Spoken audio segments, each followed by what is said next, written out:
Bien-aimés de Dieu, bonjour ou bonsoir. Tout dépend du moment auquel vous écoutez ce message. Donc aujourd'hui, nous allons voir le chapitre 6 de Matthieu.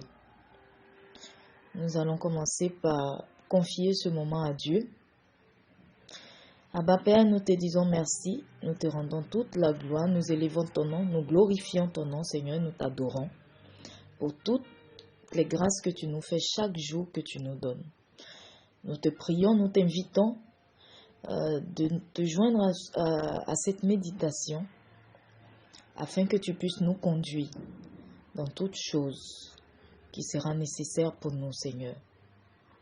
Oui, Papa, nous avons besoin de toi dans tout ce que nous faisons et nous avons besoin de toi pour cette méditation afin de comprendre comme tu le veux ce texte au nom puissant de Jésus-Christ. Amen. Donc, nous allons commencer par lire le texte, voilà, comme d'habitude, et par la suite, nous passerons à la méditation. Donc, Matthieu chapitre 6. Alors, la première partie, c'est Jésus qui parle contre l'hypocrisie religieuse. Gardez-vous d'accomplir devant les hommes pour vous faire remarquer par eux ce que vous faites pour obéir à Dieu. Sinon, vous n'aurez pas de récompense de votre Père céleste. Ainsi, lorsque tu donnes quelque chose aux pauvres, ne le claironne pas partout.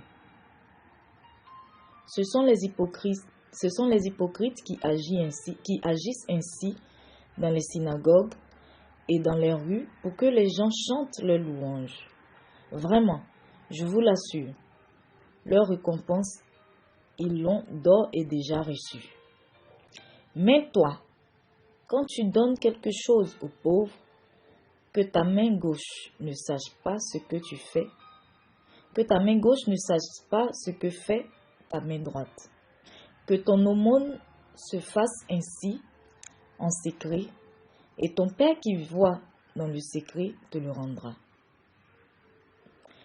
Quand vous priez, n'imitez pas ces hypocrites qui aiment à faire leur prière debout dans les synagogues et à l'angle des rues.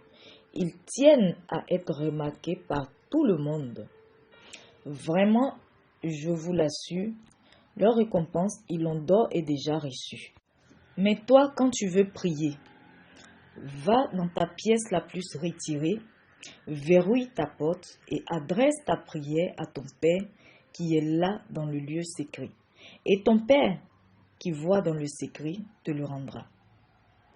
Dans vos prières, ne rabâchez pas de tas de paroles à la manière des païens. Ils s'imaginent qu'à force de paroles, Dieu les entendra. Ne les imitez pas, car votre Père sait ce qu'il vous faut avant que vous le lui demandiez. Priez donc ainsi. Notre Père qui est aux cieux, que ton nom soit sanctifié, que ton règne vienne, que ta volonté soit faite sur la terre comme au ciel. Donne-nous aujourd'hui le pain dont nous avons besoin. Pardonne-nous nos torts envers toi, comme nous aussi nous pardonnons les torts des autres envers nous. Ne nous expose pas à la tentation, et surtout délivre-nous du diable, car à toi appartiennent le règne et la puissance et la gloire à jamais. En effet, si vous pardonnez aux autres leurs fautes, votre Père céleste vous pardonnera aussi. Mais si vous ne pardonnez pas aux autres, votre Père ne vous pardonnera pas non plus vos fautes. Lorsque vous jeûnez, n'ayez pas comme les hypocrites une mine triste, pour bien montrer aux gens qu'ils jeûnent. Ils prennent des visages défaits.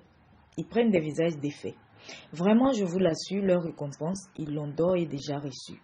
Mais toi, quand tu jeûnes, parfume tes cheveux et lave ton visage pour que personne ne se rende compte que tu es en train de jeûner, sauf ton Père qui est là dans le lieu secret, alors ton Père qui voit dans le secret te le rendra. Alors nous passons à la deuxième partie qui sont les biens matériels. Ne vous amassez pas des richesses sur la terre où elles sont à la merci de la rouille, des mythes qui rongent ou des cambrioleurs qui percent les murs pour voler.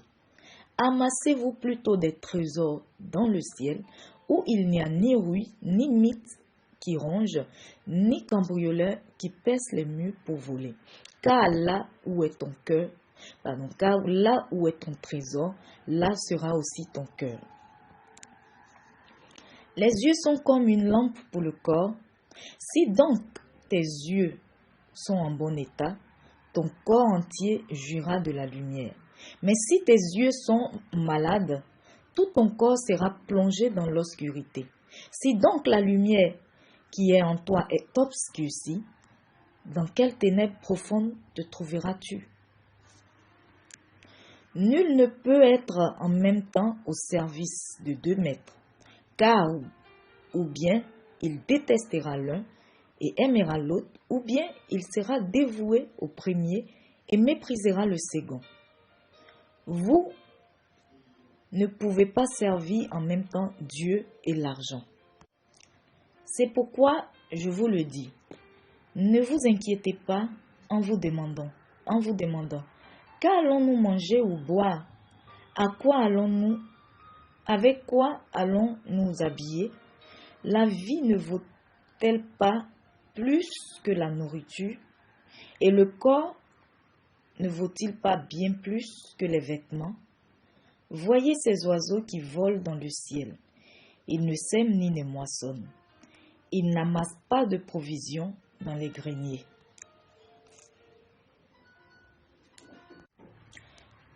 Et votre Père céleste les nourrit. N'avez-vous pas plus de valeur qu'eux? D'ailleurs, qui de vous peut, à force d'inquiétude, prolonger son existence? Ne serait-ce que de quelques instants? Quant aux vêtements, pourquoi vous inquiétez à leur sujet? Observez les lys sauvages. Ils poussent sans se fatiguer à tisser des vêtements. Pourtant, je vous l'assure, le roi Salomon lui-même, dans toute sa gloire, n'a jamais été aussi bien vêtu que l'un d'eux.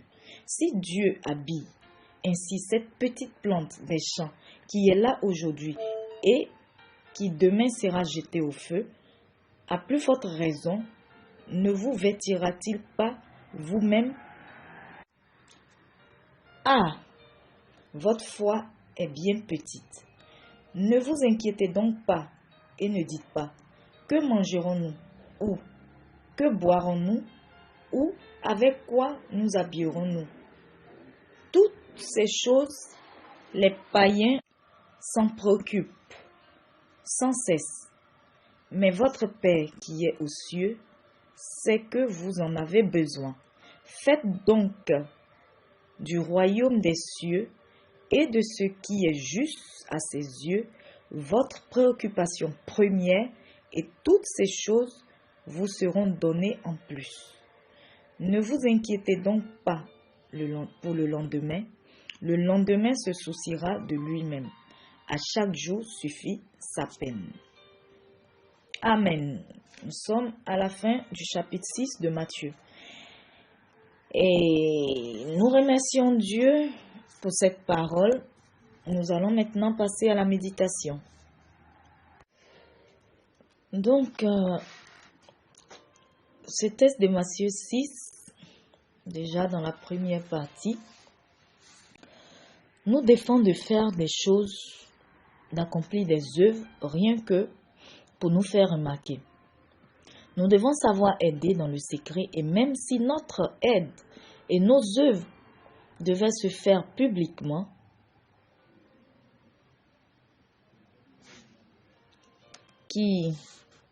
que ce ne soit pas par orgueil, voilà. Que ce ne soit pas par fierté, ni par supériorité. dans le but d'en tirer une gloire personnelle, mais que ce soit plutôt par amour, pour donner l'exemple et surtout pour rendre gloire à Dieu seul. Parce qu'il ne partage pas sa gloire avec un homme. Nous avons l'exemple des personnes qui, après avoir aidé, vont en faire une publicité, et aussi certaines personnes qui ne ratent jamais l'occasion de donner à l'église, mais en réalité ne le font pas par amour pour l'œuvre de Dieu, mais juste pour leur publicité personnelle. Donc l'idéal serait qu'on sache faire des choses dans l'anonymat où Dieu seul où c'est Dieu seul qui le sait. Voilà. Où c'est Dieu seul qui le sait. Pas de publicité pour, comme on le dit dans le monde, pour faire la propagande, pour montrer que voilà, c'est nous qui savons donner, c'est nous qui donnons, ou à chaque fois quand on pense à des cotisations ou à faire quelque chose dans l'église, voilà, tout le monde sait que, voilà, tout le monde cite ce nom. Mais en fait, la différence, il y a des gens qui le font de bon cœur, voilà, ça on n'en disconvient pas.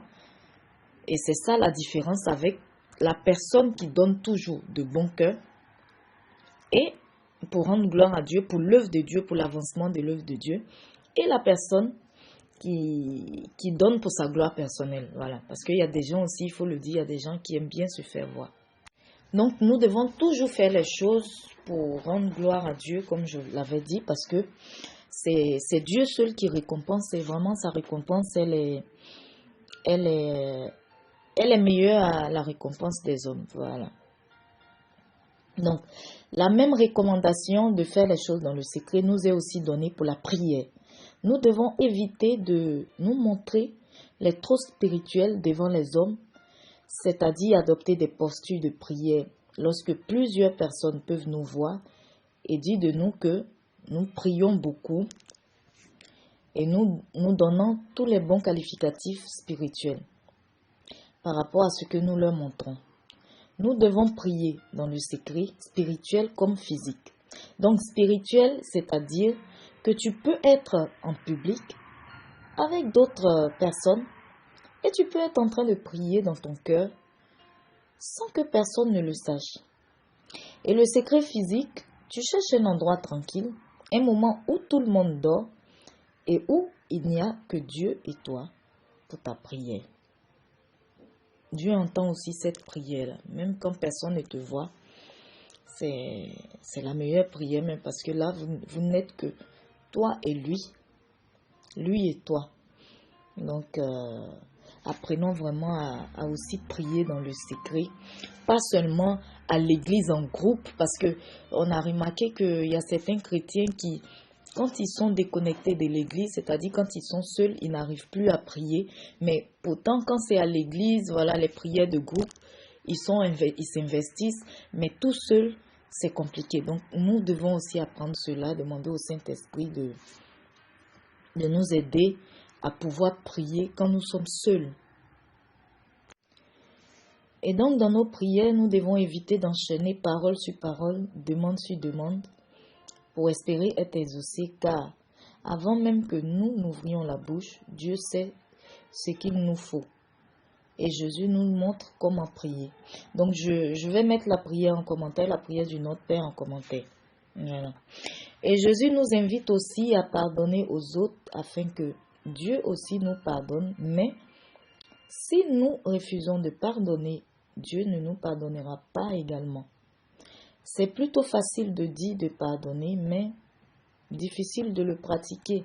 Alors pour nous motiver, nous devons nous souvenir que Jésus a donné sa vie pour les pécheurs que nous sommes, et aussi, bien vrai que nous n'ayons pas le même péché que celui ou celle qui nous a offensés, mais nous aussi, nous offensons Dieu qui a la possibilité de nous punir à l'instant, mais qui, bien au contraire, nous donne toujours de nouvelles chances. Et donc aussi, la dernière partie de cette première partie nous invite à jeûner dans le secret. Évitons de faire savoir aux gens que nous sommes en train de jeûner en l'annonçant à qui veut l'entendre. Voilà. Ou en prenant des visages tristes, abattus.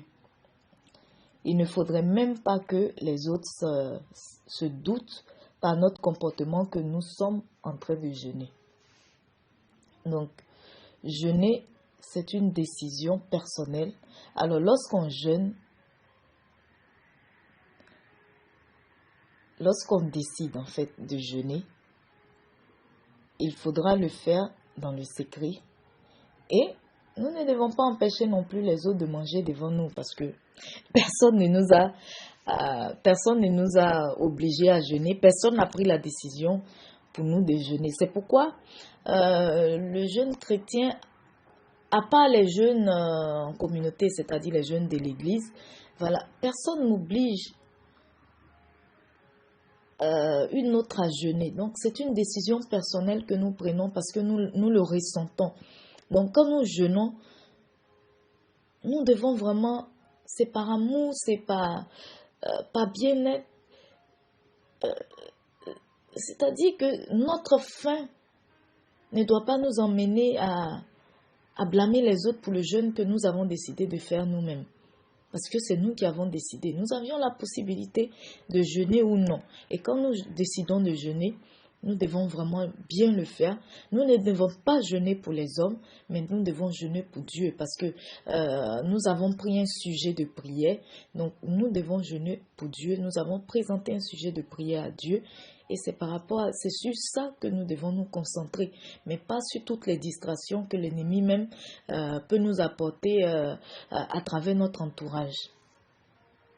Donc, en guise de conclusion pour cette première partie, Jésus nous invite à faire les choses, les bonnes œuvres, bien sûr, dans le secret. Moi, j'ajoute en disant que nous ne devons pas exposer toute notre vie. Nous devons aussi faire des projets dans le secret, car, comme le dit l'adage, les mues ont des oreilles. Et ce ne sont pas toutes les oreilles qui entendent ce que nous disons, qui voudraient voir notre vie évoluer.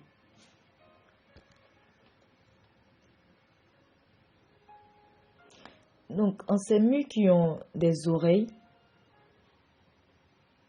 ça peut être des personnes malveillantes ou des esprits mauvais qui peuvent être des obstacles à la réalisation de nos œuvres, de nos projets. Donc, il faut savoir se taire parfois. Parfois, franchement, c'est vraiment nécessaire de se taire. C'est vrai que ce n'est pas facile, comme nous autres qui aimons beaucoup parler, mais la vie nous enseigne. La vie est vraiment le meilleur professeur. L'expérience, voilà, que nous donne la vie nous apprend à prendre certaines décisions. Voilà. C'est pas tout le monde qui doit connaître notre vie. Certaines parties, certains domaines de nos vies doivent rester cachés. Et certains projets aussi, voilà, comme le dit aussi l'adage, fais tes projets en silence et la réussite se chargera de faire le bruit. Voilà. Donc, c'était la conclusion pour cette première partie. Pour la deuxième partie, Jésus nous invite à privilégier notre vie spirituelle et non celle physique en nous invitant à amasser les richesses dans le ciel et non sur la terre, car la vie sur la terre est temporaire et d'une manière ou d'une autre, nous pouvons perdre ces richesses que nous avons amassées, alors que les richesses du ciel sont éternelles. L'on peut même mourir pour laisser ces richesses sans en profiter. Nous avons la parabole de ce monsieur dans la Bible, à Luc 12, versets 16 à 21, qui se vantait de ses biens quand Dieu lui a dit qu'il allait mourir le même soir et que les biens qu'il avait amassés profiteraient à d'autres personnes. Malheureusement, c'est ce qui arrive. Hein. Donc, Jésus nous demande aussi de ne pas être... Jésus ne nous demande pas d'être misérables sur la terre. Loin de là. Nous devons travailler à notre bien-être, mais nous ne devons pas faire des biens matériels des idoles, les aimant plus que Dieu. Car c'est là où se trouve ton trésor que se trouve ton cœur. Et une personne qui aime beaucoup le matériel aimera forcément moins Dieu, car il est impossible d'avoir pour idole les biens matériels et aimer Dieu à la même dimension. Une personne qui pense plus au bien de la terre sera plus attachée à celle-ci qu'au ciel. Je prends l'exemple du cas où une personne nous fait une promesse avec une date. Nous donnons tout notre intérêt particulier à cette personne et nous attendons impatiemment cette date. Donc, c'est pour expliquer un peu là où se trouve ton trésor, c'est là que se trouve ton cœur.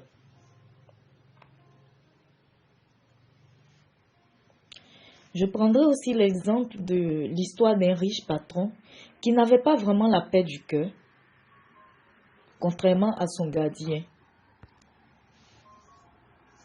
Et un jour, il lui a donné une forte somme. Et il s'est mis à l'observer.